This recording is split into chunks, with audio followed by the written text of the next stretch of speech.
Hello everyone. एक बार फिर से स्वागत करता हूँ आप सभी का भक्ति आईएएस के इस ऑनलाइन स्टडी प्लेटफॉर्म पर।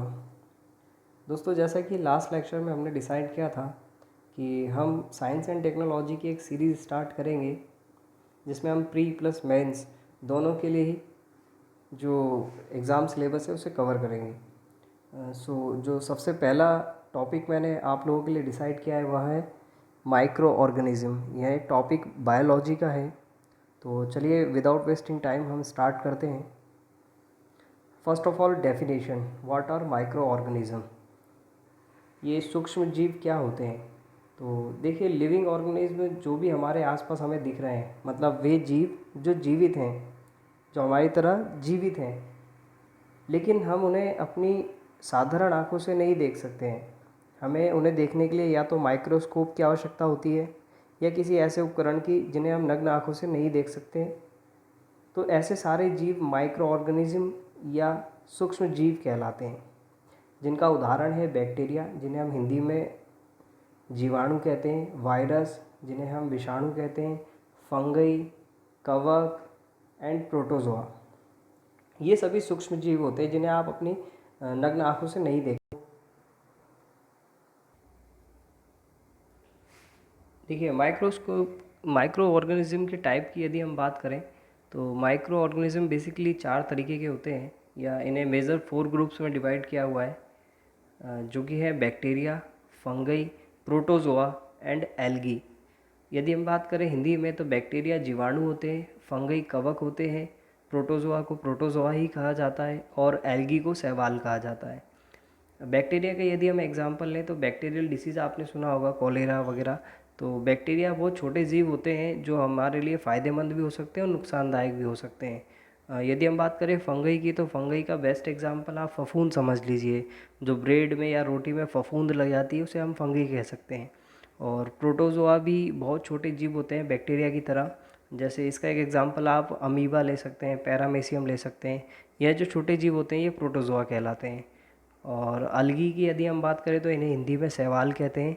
और शैवाल का एक एग्जांपल यदि हम देखें तो जो पानी के आसपास आपने देखा है ग्रीन कलर की काई जमा हो जाती है, तो वह एल्गी का या शैवाल का एक बेस्ट उदाहरण है। अब बात करें यदि हम वायरस की तो वायरस भी माइक्रोस्कोपिक ऑर्गेनिज्म होते हैं जिन्हें हम माइक्रोस्कोप की सहायता से ही देख पाते हैं। ये कभी भी किसी भी सराउंडिंग में अकेले खुद को नहीं बढ़ा सकते या अपने आप को हेल्दी नहीं बनाए रख सकते हैं। तो इन्हें हेल्दी बनाए खुद को हेल्दी बनाए रखने के लिए या अपने आप को मल्टीप्लाई करने के लिए या अपने जो स्पेसीज है उसको बढ़ाने में इन्हें एक दूसरे एनिमल की सेल की आवश्यकता होती है। ये किसी दूसरे एनिमल की सेल या कोशिका में प्रवेश कर जाते हैं, फिर वहाँ पर ये खुद को संगुणन करते हैं या रिप्रोड्यूस करते हैं और अपनी जो प्रजाति होती है उसको बढ़ा पाते हैं। तो हम कह सकते हैं कि यदि किसी एनिमल सेल में ये नहीं एंटर करेगा तो यह आगे भी नहीं बढ़ पाएगा। यदि ये एक है तो एक ही रहेगा, एक से हज़ार नहीं हो सकता। इसे एक से हज़ार होने के लिए किसी दूसरे एनिमल की या किसी दूसरे जीव की कोशिका में प्रवेश करना होता है। और ये दूसरा जीव कोई बैक्टीरिया भी हो सकता है, प्लांट भी हो सकता है और एनिमल भी हो सकता है। जैसे यदि आपको बेस्ट एग्जांपल दूँ तो आपने सुना है गंगा का पानी कभी ख़राब नहीं होता है, क्योंकि उसमें बैक्टीरियोफेज पाए जाते हैं जिसे हम T2 फेज भी कहते हैं। तो एक्चुअली वो जो गंगा में जो बैक्टीरिया जीवाणु पैदा होते हैं उनको वो खा जाते हैं या उनको वो नष्ट कर देते हैं। तो यही कारण है कि जो गंगा का पानी है वो उसमें बैक्टीरिया नहीं हो पाते हैं।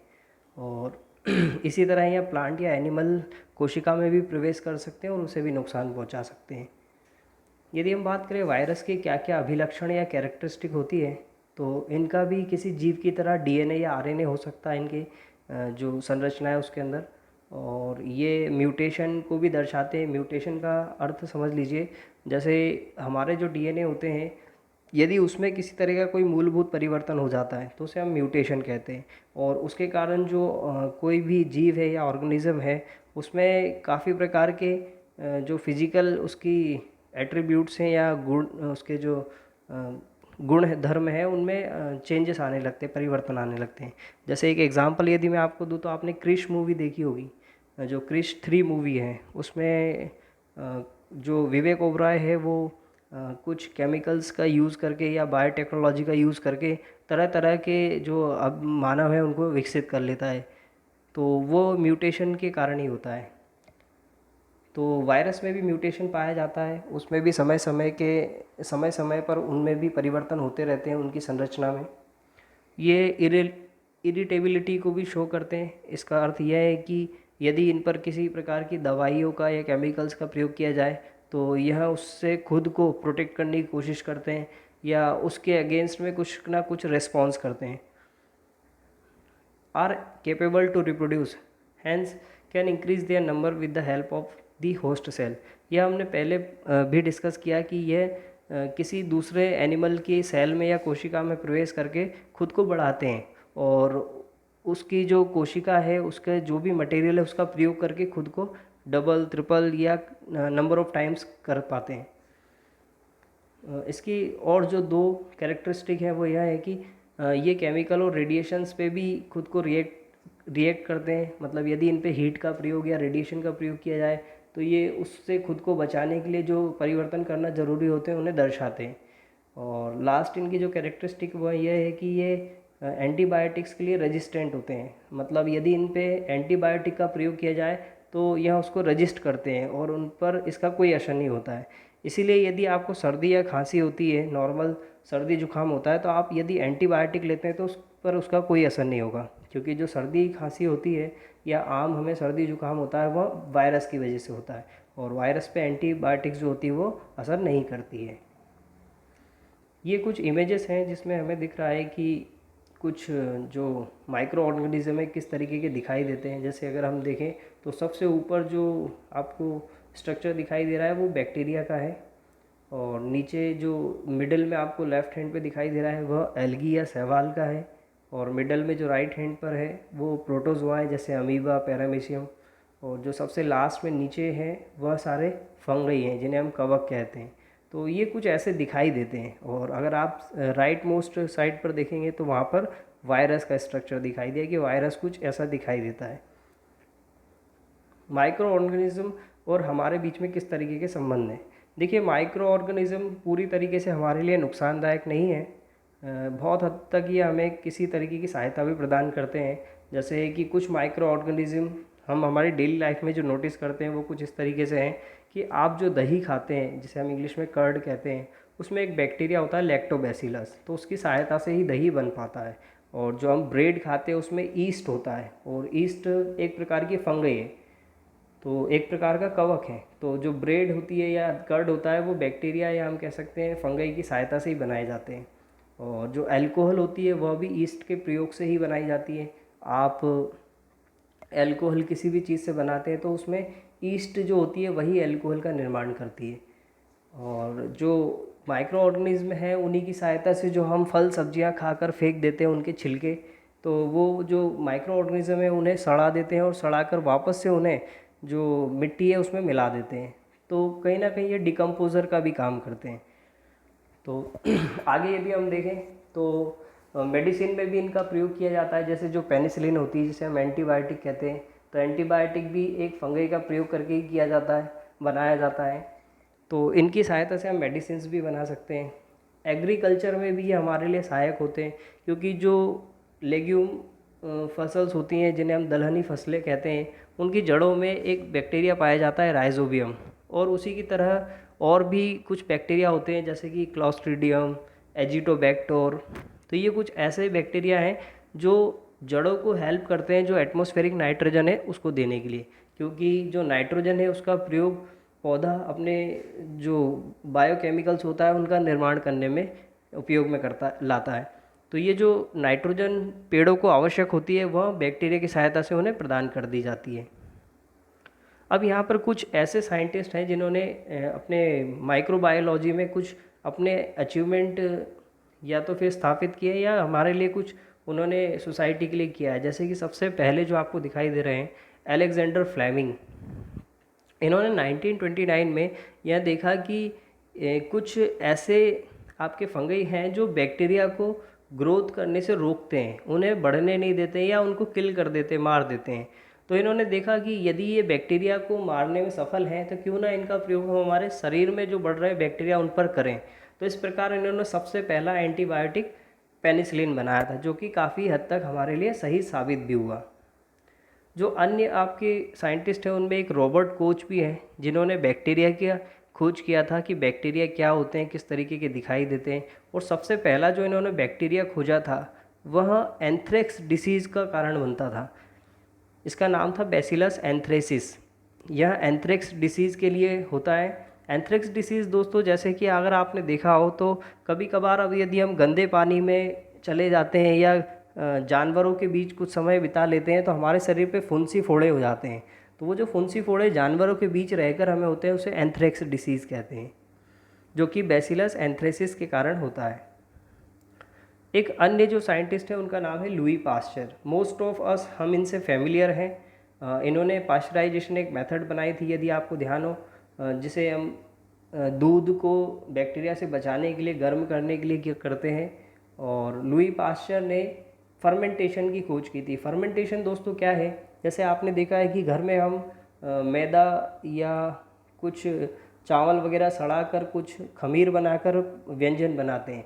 तो वो जो खमीर बनता है मैदे का या फिर किसी दूसरे सूजी या किसी दूसरी वस्तु का, तो वो जो आप खमीर बनाते हैं वो फर्मेंटेशन की मदद से ही बनता है। इसमें होता यह है कि जब आप उसको सड़ाते हैं तो उसके अंदर जो ईस्ट होता है, ईस्ट उसमें रेस्पिरेशन करता है और जो रेस्पिरेशन के दौरान वो एयर बबल्स छोड़ता है। जैसे कि हम सांस लेकर सांस छोड़ते हैं, वैसे ही ईस्ट जब मैदे के अंदर सांस लेकर छोड़ता है या रेस्पिरेशन करता है तो उसके द्वारा जो एयर बबल्स होते हैं वो उसमें फंस कर रह जाते हैं, जिसकी वजह से वह फूल जाता है। इसीलिए जब आप मैदे को सड़ाते हैं तो वह फूल जाता है।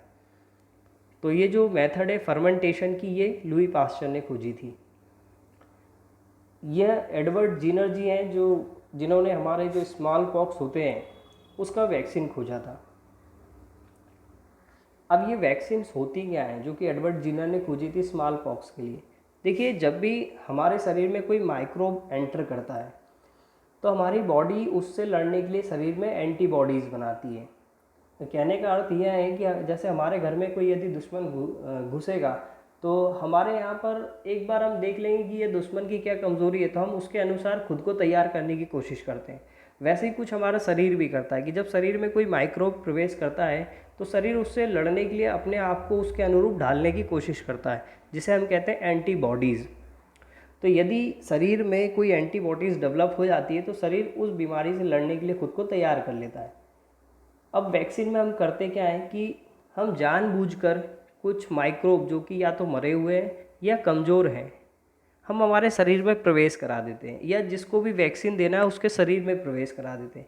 अब उसकी जो शरीर की एंटीबॉडीज़ होती हैं वो इसके अगेंस्ट डेवलप होना स्टार्ट हो जाती है और उसका शरीर इस रोग से लड़ने के लिए खुद को तैयार कर लेता है। अब चूंकि यह डेड या वीक माइक्रोब होते हैं तो ये शरीर को नुकसान नहीं पहुंचा पाते, लेकिन कभी फ्यूचर में यदि कोई एक स्ट्रॉन्ग माइक्रोब हमारे शरीर में प्रवेश करेगा तो हमारी शरीर उससे लड़ने के लिए पहले ही सीख चुका होगा कि इस पर्टिकुलर बीमारी से या इस माइक्रोब से कैसे निपटना है। तो इस प्रकार से ये वैक्सीन काम करती हैं। अब हमारे लिए देखा जाए तो सभी के सभी माइक्रोब सही भी नहीं होते हैं। कुछ माइक्रो ऑर्गेनिज्म हमें नुकसान भी पहुंचाते हैं, कुछ सूक्ष्मजीव हमें हानि भी पहुंचाते हैं। जैसे कि इन्हें हम पहले तो पैथोजेंस कहते हैं। ये सारे जो माइक्रोब जो हमें नुकसान पहुंचाते हैं इन्हें हम क्या कहते हैं, पैथोजेंस। देखिए, कॉलेरा या कोल्ड, ट्यूबरक्लोसिस, ये कुछ ऐसी कॉमन बीमारियां जो माइक्रो ऑर्गेनिज्म की वजह से होती हैं।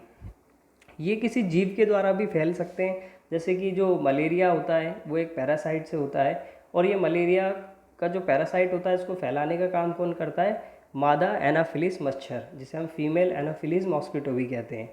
अब यहाँ पर मैंने कुछ लिस्ट दी है जिसके अंदर वो सारी बीमारियाँ लिखी हैं जो किसी ना किसी बैक्टीरिया या वायरस के कारण होती है, जिसमें कुछ कॉमन बीमारियाँ tuberculosis, measles, chickenpox, polio, cholera, typhoid, ये कुछ कॉमन बीमारियाँ जो हमने सुनी होती हैं। जैसे देखिए, हम तो ट्यूबरक्लोसिस जो होता है बैक्टीरिया की वजह से होता है। ट्यूबरक्लोसिस एयर से फैलता है, इसलिए टीबी के मरीज़ को जो होता है सलाह दी जाती है कि मुंह पर हाथ रख करके या कपड़ा रख कर या रुमाल का प्रयोग करके खांसे। टीबी के मरीज़ से सभी दूर रहना पसंद करते हैं क्योंकि उससे बीमारी जो फैलती है वो हवा के द्वारा भी फैल सकती है। मैसल्स जो होते हैं वो वायरस की वजह से होते हैं। मैसल्स जनरली बच्चों में होते हैं, छोटे छोटे से दाने उभर के आ जाते हैं शरीर पर। और जो चिकन पॉक्स है वो भी लगभग हमारे यहाँ भारत में आम है, काफ़ी हद तक बच्चों को होता है बचपन में, छोटी छोटी जिसे हम छोटी माता वगैरह कहते हैं, वो उभर आती हैं शरीर पे। तो ये भी एक वायरल डिसीज़ है, वायरस की वजह से होने वाली डिसीज़ है, और ये भी कांटेक्ट में आने से होती है। इसलिए जब घर पे किसी को माता निकलती है तो उसके संपर्क में अधिक लोग नहीं रहते हैं, उसके कपड़े वगैरह जो होते हैं, डेली लाइफ की यूज़ की जो चीज़ें होती है उसे अलग रखा जाता है। पोलियो भी एक वायरल डिसीज़ है जो हमारे न्यूरॉन सिस्टम या हमारे जो स्पाइनल कॉर्ड है या हमारी रीढ़ की हड्डी है, इन सभी चीज़ों को प्रभावित करता है। देखिए, इनके लिए हम प्रिवेंशंस क्या क्या ले सकते हैं। इसमें हम ये सभी बीमारियों में हम जो पेशेंट होता है उसको दूर रखने की कोशिश करते हैं अन्य लोगों से, ताकि अन्य लोग इससे सुरक्षित रहें। और इसमें वैक्सीन का प्रयोग किया जाता है। वैक्सीन जो होती है इस पर बहुत सहायक होती है। नीचे जो बीमारी है कॉलेरा और टाइफाइड, ये बैक्टीरियल डिसीज़ है। दैट मीन ये किसी बैक्टीरिया या जीवाणु के कारण होती हैं। और जो कॉलेरा या टाइफाइड है वो दूषित पानी या दूषित खाने से हो सकता है। तो इसके लिए जो प्रिवेंशंस लिए जाते हैं वो यह होते हैं कि आप साफ़ सफाई रखें, अपने आप को स्वच्छ रखें, और खाने को पका कर या बॉईल करके ही खाएं, और वैक्सीन का भी प्रयोग कर सकते हैं या एंटीबायोटिक का भी प्रयोग कर सकते हैं, क्योंकि ये बैक्टीरियल डिसीज़ है। जो अन्य दो बीमारियां हैं जैसे हेपेटाइटिस बी, ये भी एक वायरल से होने वाली डिसीज़ है। ये पानी से भी फैलता है, दूषित पानी से। इसलिए हम जो बॉइलिंग वाटर या बॉइल्ड किया हुआ वाटर होता है वो पीना चाहिए हमें।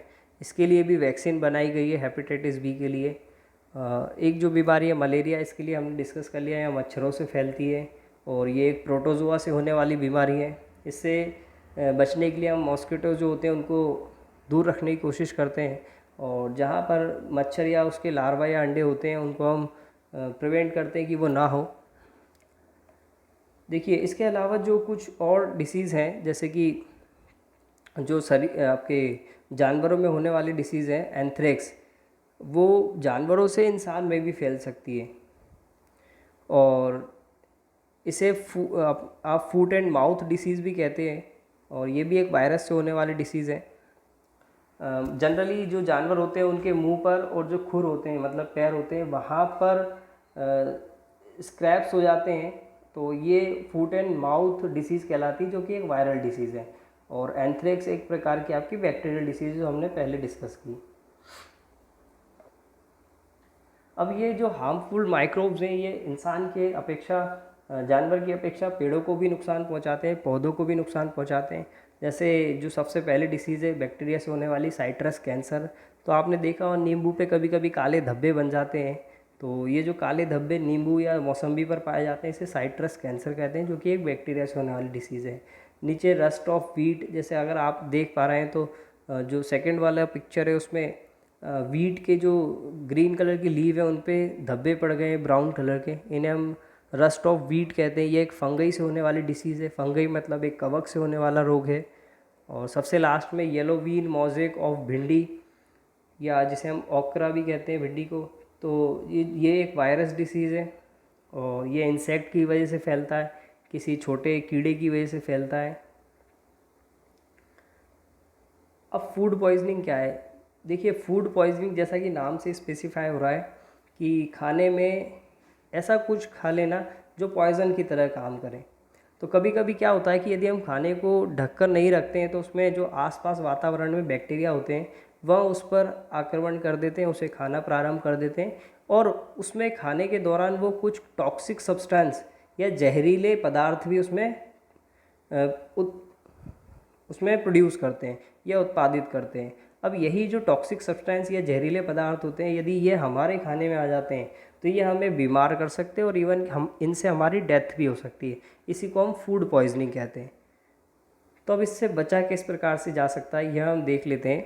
देखिए, फूड पॉइजनिंग से बचने के लिए कुछ प्रिवेंशंस हम ले सकते हैं, जिसे हम कहते हैं फूड प्रिजर्वेशन। तो खाद्य संरक्षण या फूड प्रिजर्वेशन क्या होता है? खाने को सड़ने से बचाना या बैक्टीरिया से होने वाले नुकसान से बचाना। अब इसके क्या क्या मेथड हैं, क्या क्या तरीके हैं? तो पहला तरीका है केमिकल्स का प्रयोग। जैसे जो हम पैकिंग का सामान खाते हैं वो काफ़ी दिनों तक नहीं सड़ता है, तो उसमें सोडियम बेंजोएट या सोडियम मेटा बायसल्फाइड का यूज़ किया जाता है ताकि उसे सड़ने से या ख़राब होने से बचाया जा सके। एक अन्य मेथड है कॉमन सॉल्ट का प्रयोग करना, या हमारा जो साधारण नमक होता है उसका प्रयोग करना, जैसा कि हम अचार में करते हैं, कैरी को बचाने में, या जो कच्चे आम होते हैं उनको बचाने में करते हैं। मूंग अपने इमली को बचाने के लिए करते हैं। जो मीट या फिश होता है उसके ऊपर हम नमक लगा कर रख देते हैं तो वह भी उससे सड़ने से बच जाता है। या तीसरा प्रयोग हम कर सकते हैं शुगर का, जिसे हम शक्कर कहते हैं। तो जो जैम होता है या जेली होती है उसके अंदर हम शक्कर या चाशनी भर देते हैं ताकि लंबे समय तक वह सड़े नहीं। या जो चौथा तरीका है वो है ऑयल या विनेगर का प्रयोग करके। इसके द्वारा हम सब्जियों को, फलों को, मीट को, मछली को सड़ने से बचाते हैं। या फिर जो पांचवा तरीका है वह हो सकता है हीट एंड कोल्ड ट्रीटमेंट। जैसे कि हम करते हैं कि हम फ्रिज में रख देते हैं चीज़ों को, उससे जो बैक्टीरिया वायरस होता है उसकी ग्रोथ बहुत हद तक रुक जाती है। और पाश्चराइजेशन का मतलब है दूध को गर्म करके बैक्टीरिया को ख़त्म करना, क्योंकि लंबे तापमान पर भी बैक्टीरिया खुद को जीवित नहीं रख पाते हैं। यह जो सबसे लास्ट तरीका है वह है बाय प्रॉपर पैकिंग। देखिए, जो बैक्टीरिया वायरस होते हैं यह आमतौर पर वायुमंडल में पाए जाते हैं। तो हम कोशिश करते हैं कि जो खाना हमने बनाया है या जो भी खाद्य पदार्थ है जिसे हम बचाना चाहते हैं, यदि उसकी पैकिंग कर दी जाए तो किसी तरीके से हम उसे जो बाकी एनवायरनमेंट में पाए जाने वाले बैक्टीरिया उनसे आइसोलेट कर पाएंगे। तो यदि वह बैक्टीरिया से दूर रहेगा भोजन तो फिर भी सुरक्षित रहेगा। तो इसीलिए जो भोजन है उसकी टाइट कंटेनर में पैकिंग कर दी जाती है जिसमें एयर एंटर नहीं कर पाए।